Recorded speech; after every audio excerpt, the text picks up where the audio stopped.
Assalamualaikum warahmatullahi wabarakatuh. Perkenalkan, nama saya Adinda Wahyu Rizkyanti dengan awalan NIM 23 dan akhiran NIM 1063. Di sini saya akan menjelaskan mengenai materi analisis risiko negara. Pertama yaitu mengenai definisi analisis risiko negara. Menurut Sihoti and Akilier 2004, risiko negara mengacu pada faktor-faktor yang menentukan atau mempengaruhi kemampuan dan kesediaan negara dalam kewajiban mereka terhadap satu atau lebih pemberi pinjaman dan atau investor asing. Sedangkan menurut Jeff Madura, country risk merupakan risiko yang dimiliki suatu negara di mana investasi itu dilakukan. Nah, kesimpulan dari penjelasan di atas yaitu risiko negara merupakan dampak negatif dari lingkungan suatu negara terhadap arus kas perubahan multinasional terhadap arus kas perusahaan multinasional yang harus dipertimbangkan dalam perencanaan bisnis internasional. Nah, konsep ini mencakup semua faktor politik, ekonomi, dan sosial di suatu negara yang dapat mempengaruhi operasi dan profitabilitas perusahaan multinasional. Kemudian selanjutnya ada mengapa risiko negara itu penting. Di sini ada 3 alasan. Yang pertama yaitu risiko negara sebagai filter untuk menghindari negara dengan tingkat risiko yang tinggi. Nah, sebelum memutuskan berinvestasi, perusahaan multinasional biasanya menggunakan analisis risiko negara sebagai alat penyaring atau filter untuk memilih negara yang tingkat risikonya masih bisa diterima. Nah, negara dengan risiko terlalu tinggi seperti ketidakstabilan politik, konflik, inflasi, atau peraturan yang sering berubah cenderung dihindari oleh investor asing karena dapat mengancam keberlangsungan bisnis dan mengurangi potensi keuntungan. Nah, yang kedua yaitu risiko negara sebagai sistem monitoring untuk bisnis yang sudah berjalan.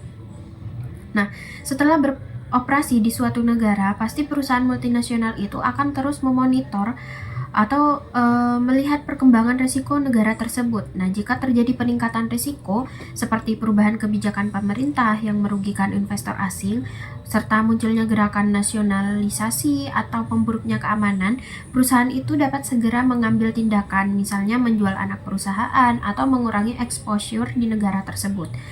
Kemudian alasan yang ketiga yaitu analisis risiko negara ini dapat membantu untuk mengelola trade-off risiko dan pengembalian dalam kolaborasi bisnis. Nah, saat akan melakukan kerjasama atau kolaborasi dengan pihak asing, analisis risiko negara membantu perusahaan menilai potensi risiko yang mungkin dihadapi, seperti risiko hukum, regulasi, atau sosial. Nah, dengan memahami risiko-risiko ini, perusahaan itu bisa merancang strategi mitigasi seperti asuransi risiko politik, diversifikasi investasi, atau memilih mitra lokal yang tepat sehingga trade-off antara risiko dan pengembalian bisa dikelola dengan lebih efektif. Nah, selanjutnya yaitu ada jenis penilaian risiko negara. Nah, di sini jenisnya itu dibagi menjadi 2 yaitu penilaian risiko negara secara makro dan penilaian risiko negara secara mikro. Nah, untuk penilaian risiko negara secara makro itu dapat dilihat melalui kondisi keseluruhan negara tanpa memperhatikan karakteristik khusus dari perusahaan atau industri tertentu. Nah, fokusnya itu pada faktor-faktor umum yang mempengaruhi stabilitas dan keamanan negara secara luas, baik dari sisi politik maupun ekonominya. Nah, faktor-faktor yang dinilai dalam penilaian risiko negara secara makro ini itu ada politik dan keuangan. Untuk politik sendiri itu bisa dinilai dari sikap masyarakat terhadap investor asing, stabilitas politik, dan kemungkinan terjadinya konflik atau perang. Sedangkan untuk keuangan sendiri itu bisa dilihat dari pertumbuhan produk nasional bruto atau GNP, tingkat inflasi, suku bunga, dan neraca perdagangan negara tersebut. Nah, jadi penilaian makro ini mampu membantu perusahaan memahami apakah suatu negara secara umum itu dapat dikatakan aman dan stabil untuk investasi atau bisnis tanpa melihat bagaimana bisnis perusahaan tersebut secara spesifik akan berpengaruh. Nah, Kemudian yang kedua ada penilaian risiko negara secara mikro. Nah, penilaian mikro ini lebih spesifik dan fokus pada bagaimana risiko akan berdampak pada perusahaan multinasional atau MNC tertentu dan jenis bisnis yang dijalankan. Nah, ini berarti penilaian mikro itu mempertimbangkan karakteristik unik perusahaan dan industrinya, sehingga memberikan gambaran yang lebih detail tentang potensi risiko yang bisa mempengaruhi operasi bisnis perusahaan di negara tersebut. Misalnya seperti bagaimana peraturan lokal mempengaruhi produk atau jasa yang dijual di perusahaan tersebut. Kemudian, apakah ada risiko khusus terkait sektor industri tempat perusahaan beroperasi seperti risiko regulasi, persaingan lokal, atau hambatan perdagangan, dan lain-lain. Kemudian, selanjutnya ada teknik-teknik penilaian risiko negara. Di sini itu ada beberapa teknik. Salah satunya jenisnya itu ada 5. Yang pertama itu checklist approach atau pendekatan daftar periksa, di mana teknik ini itu melibatkan penilaian menyeluruh terhadap semua faktor politik dan keuangan yang berpengaruh pada risiko negara. Beberapa faktor bisa diukur dengan data yang tersedia seperti angka inflasi atau pertumbuhan ekonomi, namun ada juga faktor yang dinilai secara subjektif, misalnya sikap masyarakat terhadap investor asing atau stabilitas politik yang sulit diukur secara angka. Nah, dengan menggunakan checklist ini, perusahaan dapat memastikan semua aspek penting sudah diperhatikan secara sistematis. Kemudian yang kedua ada teknik Delphi. Nah, teknik ini itu dilakukan dengan cara mengumpulkan pendapat dari beberapa ahli atau penilai independen mengenai resiko negara tanpa mereka harus berdiskusi satu sama lain. Nah, jadi setiap penilai itu memberikan opini secara terpisah sehingga hasilnya tidak dipengaruhi oleh diskusi kelompok atau tekanan sosial. Nah, pendapat-pendapat ini kemudian dirata-ratakan atau dianalisis untuk mendapatkan gambaran resiko yang objektif. Namun, karena berdasarkan opini, hasilnya bisa berbeda-beda tergantung siapa yang memberikan pendapat. Nah, kemudian yang ketiga ada analisis kuantitatif. Nah, teknik ini itu menggunakan model statistik seperti analisis regresi untuk mengukur hubungan dan sensitivitas antara berbagai variabel ekonomi dan politik. Misalnya, bagaimana perubahan inflasi mempengaruhi resiko investasi. Nah, kelebihan teknik ini sendiri yaitu hasilnya berbasis data dan angka sehingga lebih objektif. Namun, teknik ini itu punya keterbatasan karena tidak selalu bisa memprediksi masalah yang akan datang sebelum terjadi dan sulit mengukur faktor-faktor subjektif yang tidak bisa diubah menjadi angka. Nah, yang keempat yaitu kunjungan inspeksi. Nah, teknik ini itu melibatkan perjalanan langsung ke negara yang akan dianalisis. Perusahaan mengadakan pertemuan dengan pejabat pemerintah, eksekutif perusahaan lokal, dan perwakilan konsumen untuk mendapatkan informasi langsung dan memperjelas gambaran risiko yang mungkin tidak terlihat dari data saja. Nah, kunjungan ini dapat membantu perusahaan memahami situasi nyata di lapangan dan menilai risiko dengan lebih akurat. Kemudian yang terakhir ada teknik gabungan. Nah, karena dari 4 teknik yang saya sebutkan tadi itu memiliki kelebihan dan kekurangan masing-masing, maka perusahaan multinasional itu biasanya sering menggunakan kombinasi beberapa teknik sekaligus. Misalnya menggabungkan data kuantitatif dengan pendapat ahli dari teknik Delphi dan kunjungan inspeksi. Nah, dengan pendekatan gabungan ini dapat memberikan gambaran risiko yang lebih lengkap dan seimbang sehingga keputusan bisnis bisa lebih tepat dan terukur. Nah, kemudian ada faktor-faktor risiko negara. Yang pertama yaitu ada faktor berdasarkan elemen risiko politik. Yang pertama ada sikap konsumen lokal. Nah, konsumen di negara tujuan itu seringkali lebih memilih produk dalam negeri daripada produk asing. Nah, hal ini itu terjadi karena didorong oleh rasa nasionalisme, kepercayaan pada produk lokal, atau kebijakan pemerintah yang melindungi produk dalam negeri, sehingga bisa menjadi hambatan besar meskipun perusahaan sudah mendirikan anak perusahaan lokal. Kemudian yang kedua ada sikap pemerintah negara tuan rumah. Nah, pemerintah itu pastikan dapat mempengaruhi arus kas perusahaan melalui berbagai kebijakan. Contohnya seperti standar kontrol polusi yang ketat sehingga bisa menambah biaya operasional. Kemudian adanya pajak korporasi tambahan sehingga dapat meningkatkan beban pajak perusahaan. Nah, kemudian yang ketiga yaitu ada valuta yang tidak convertible.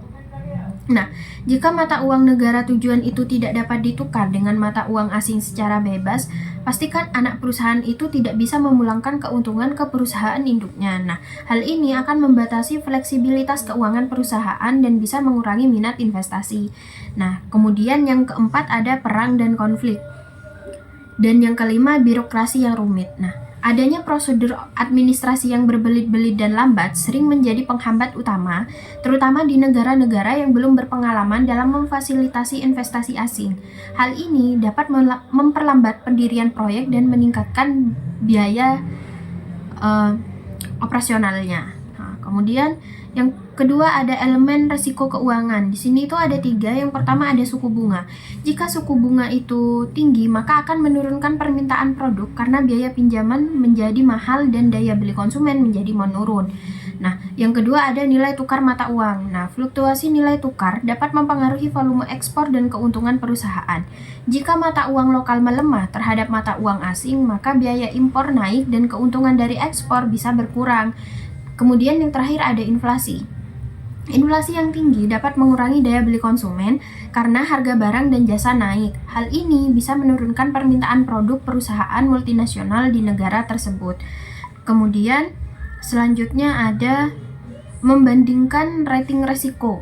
Nah, biasanya pembandingan rating resiko ini dilakukan melalui Foreign Investment Risk Matrix atau FIRM, yaitu alat yang digunakan perusahaan multinasional untuk membandingkan dan menilai resiko politik dan keuangan antar negara secara sistematis dan mudah dipahami. Nah, FIRM berbentuk matriks 2 dimensi yang dapat menampilkan 2 jenis resiko utama. Yang pertama ada resiko keuangan dan yang kedua resiko politik. Resiko keuangan ini itu ada pada sumbu vertikal yang diukur dalam rentang dari dapat diterima hingga tidak dapat diterima. Sedangkan resiko politik itu terdapat pada sumbu horizontal yang diukur dari kondisi stabil hingga tidak stabil. Kemudian FIRM juga membagi negara-negara ke dalam 3 zona utama. Yang pertama ada zona dapat diterima, yaitu negara dengan resiko politik dan keuangan rendah yang aman dan menguntungkan untuk investasi.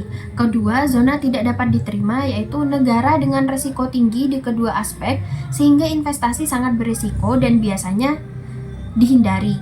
Kemudian yang ketiga, zona tidak jelas, yaitu negara yang memiliki resiko campuran, misalnya resiko politik rendah tapi resiko keuangannya tinggi sehingga memerlukan analisis lebih lanjut sebelum memutuskan atau mengambil keputusan investasi di negara tersebut. Nah, untuk cara menghitung rating resiko melalui firm itu sendiri, itu ada beberapa langkah. Yang pertama yaitu penilaian terpisah untuk resiko politik dan keuangan. Jadi perusahaan itu yang pertama harus menilai resiko politik dan keuangannya secara terpisah karena keduanya itu berdampak berbeda pada investasi. Kemudian setelah menilai itu kan yang pertama itu mengidentifikasikan, dipisah gitu. Kemudian yang kedua memberikan nilai pada setiap faktor. Nah, setiap faktor resiko diberi nilai dalam rentang tertentu, misalnya dari 1 resiko rendah sampai 5 resiko tinggi sesuai dengan tingkat ancaman yang dihadapi. Kemudian yang ketiga memberikan bobot pada faktor-faktor. Nah, kan tidak semua faktor memiliki pengaruh yang sama. Jadi perusahaan itu dapat memberikan bobot atau persentase kepentingan pada setiap faktor sehingga total bobot semua faktor bisa menjadi 100%.